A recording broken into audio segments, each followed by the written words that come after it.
again, children. You and me, all of this beautiful wonderland, and our great book with our friends, the Cobb, the Swan, Louie, Sam Beaver, his father, and everyone. I'm ready for another adventure in this world, aren't you?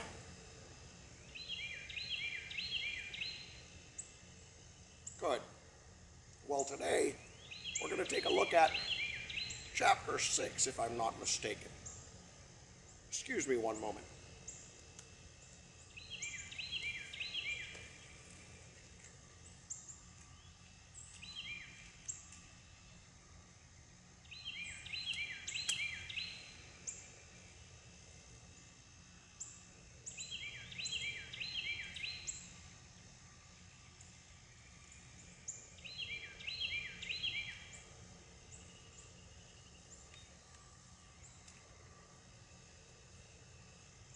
There's something to be said for tradition, don't you know?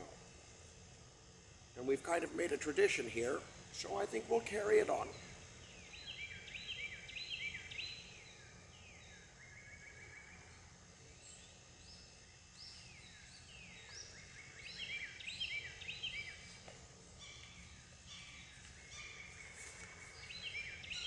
So if you're just joining us today, for the first time, you should go back and watch the other videos in the series so you can enjoy the whole story. In the meantime, I'll tell you again, my name is Professor Mortimer J. Cromwell, and I'm a friend of Mr. Telekes of the Avalon School, and he's asked me to do these guest lectures on the trumpet of the swan. Quite likely because he knows how much I'm fond of this story. Reminds me of my own boyhood and the adventures I used to have. So, without further ado, we've got somewhere to go. Chapter 6, page 52. The chapter title is Off to Montana. At the end of the summer, the Cobb gathered his family around him and made an announcement. "Children," he began, "I have news for you. Summer is drawing to a close. Leaves are turning red, pink, and pale yellow. Soon the leaves will fall. The time has come for us to leave this pond. The time has come for us to go." A quick pause. You know, Mr. Teleke keeps me looped in on what you guys have been doing in your literature class, and he said for me to ask you whether these lines, leaves are turning red, pink, and pale yellow, and the time has come for us to leave this pond. It's almost as if the swan knew this was coming, and it would happen again, and it's happened before. So I just want you to think about, especially leaves are turning red, pink, and pale yellow. Does that ring a bell to any of you? If it does, send me a note about it. It's interesting, isn't it? Right. "Go!" cried all the cygnets except Louie. "Certainly," replied their father. "You children are old enough to learn the facts of life, and the principal fact of our life right now is this. We can't stay in this marvelous location much longer." "Why not?" cried all the cygnets except Louie. "Because summer is over," said the Cobb, "and it's the way of swans to leave their nesting site at summer's end and travel south to a milder place where the food supply is good. I know that you are all fond of this pretty pond, this marvelous marsh, this reedy shore, and restful retreats. You have found life pleasant and amusing here. You have learned to dive and swim underwater. You've enjoyed our daily recreational trips when we formed in line, myself in front, swimming gracefully like a locomotive, and your charming mother bringing up the rear like a caboose. Day long you have listened and learned. You have avoided the odious otter, and you have avoided the odious otter and the cruel coyote. You have listened to the little owl that says, "Co, co, co, co." You have heard the partridge say, "Quit, twit, quit, quit." At night, you've dropped off to sleep to the sound of frogs, the voices of the night. But these pleasures and pastimes, these adventures, these games and frolics, these beloved sights and sounds must come to an end. All things come to an end. It is time for us to go. Where will we go? Cried all the cygnets except Louis. Where will we go? Coho, coho. Where will we go? Coho, coho. Cute, isn't it? We will fly south to Montana, replied the cob. What is Montana? Asked all the cygnets except Louis. What is Montana? Banana, banana. What is Montana? Banana, banana. These cygnets sure are cute, aren't they? Montana, said their father, is a state of the Union. And there in a lovely valley surrounded by high mountains are the Red Rock Lakes, which nature has designed especially for swans. In these lakes, you will enjoy warm water arising from hidden springs. Here, ice never forms, no matter how cold the nights. In the Red Rocks lakes, you will find other trumpeter swans, as well as the lesser waterfowl, the geese and the ducks. There are few enemies, no gunners, plenty of muskrat houses, free grain, games every day. What more can a swan ask in the long, long cold of winter? Louis listened to all this in amazement. He wanted to ask his father how they would learn to fly and how they would find Montana even after they learned to fly. He began to worry about getting lost, but he wasn't able to ask any questions. He just had to listen. Sounds familiar, doesn't it? When his dad was giving him advice in the last chapter. One of his brothers spoke up. Father, he said, you said we would fly south. I don't know how to fly. I've never been up in the air. True, replied the cob, but flying is largely a matter of having the right attitude, plus, of course, good wing feathers. Flying consists of 3 parts. First, the takeoff, during which there is a lot of fuss and commotion, a lot of splashing and rapid beating of wings. Second, the ascent, or gaining of altitude. This requires hard work and fast wing action. Third, the leveling off, the steady elevated flight. High in the air, wings beating slower now, beating strongly and regularly, carrying us swiftly and surely from zone to zone as we cry, "Coho! Coho!" with all the earth stretched out far below. It sounds very nice, said the cygnet, but I'm not sure I can do it. I might get dizzy way up there if I look down. Don't look down, said his father. Look straight ahead and don't lose your nerve. Besides, swans do not get dizzy. They feel wonderful in the air. They feel exalted. What does exalted mean? Asked the cygnet. It means you will feel strong, glad, firm, high, proud, successful, powerful, devoted, and elevated, satisfied, as though you had conquered life and had a high purpose. Louis listened to all this with great attention. The idea of flying frightened him. I won't be able to say coho, he thought. I wonder whether a swan can fly if he has no voice and can't say coho. I think, said the cob, the best plan is for me to demonstrate flying to you. I will make a short exhibition flight while you watch. Observe everything I do. Watch me pump my neck up and down before the takeoff. Watch me test the wind by turning my head this way and that. The takeoff must be into the wind. It's much easier that way.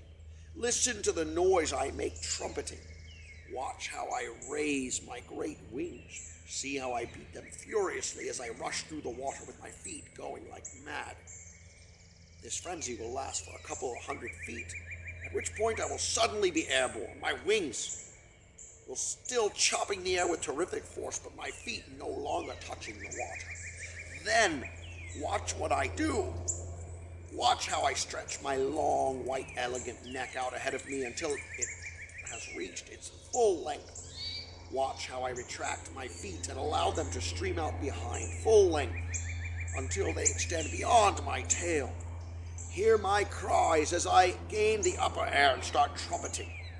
See how strong and steady my wing beat has become. Then watch me bank and turn, set my wings, and glide down.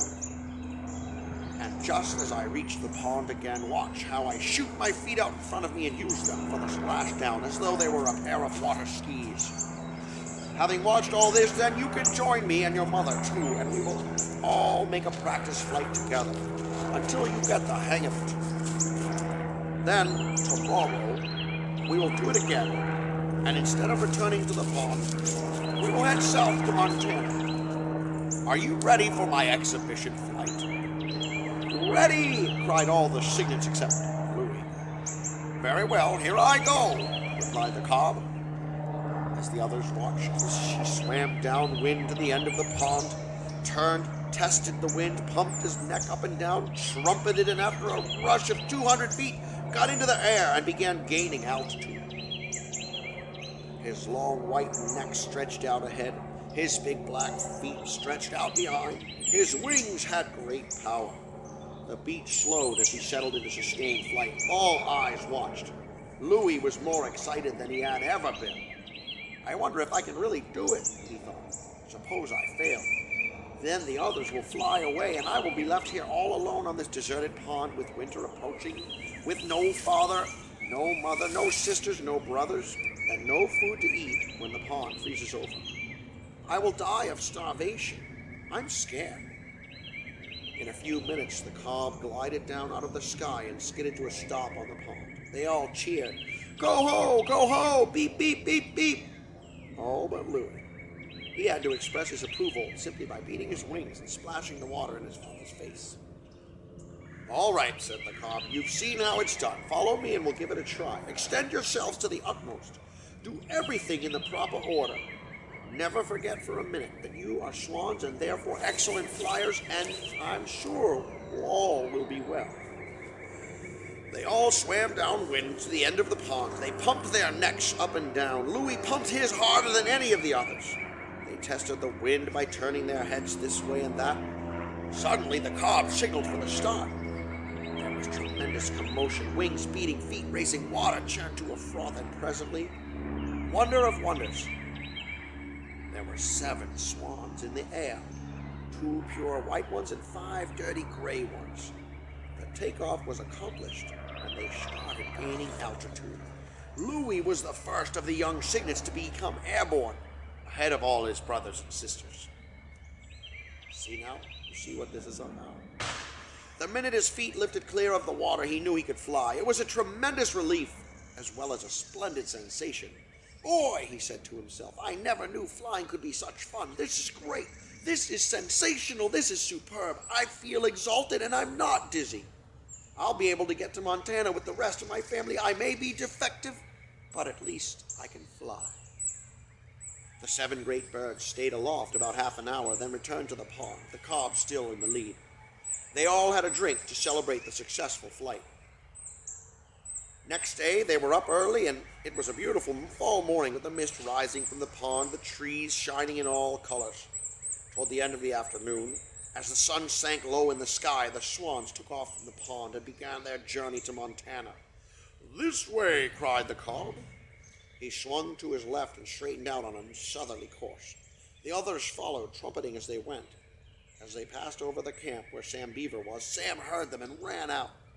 He stood watching as they grew smaller and smaller in the distance and finally disappeared. "What was it?" asked his father when Sam returned indoors. "Swans," replied Sam. "They're headed south." "We'd better do the same," said Mr. Beaver. "I think Shorty will be here tomorrow to take us out." Mr. Beaver lay down on his bed. "What kind of swans were they?" he asked. "Trumpeters," said Sam. "That's funny," said Mr. Beaver. "I thought trumpeter swans had quit migrating. I thought they spent the whole year on Red Rocks lakes, where they're protected." "Most of them do," replied Sam, "but not all of them." It was bedtime. Sam got out his diary. This is what he wrote. "I heard the swans tonight. They are headed south. It must be wonderful to fly at night. I wonder whether I'll ever see one of them again. How does a bird know how to get from where he is to where he wants to be. Interesting. What a fantastic chapter. Well, I'd like you to ponder that question. How does a bird know how to get from where he is to where he wants to be? If you have an answer to that, I think it would be interesting to post your answer on the natural history forum that Mr. Teleke set up for you, because there you can read each other's answers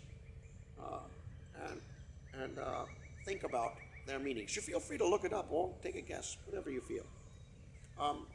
So stay tuned for another Juno Pod for this chapter.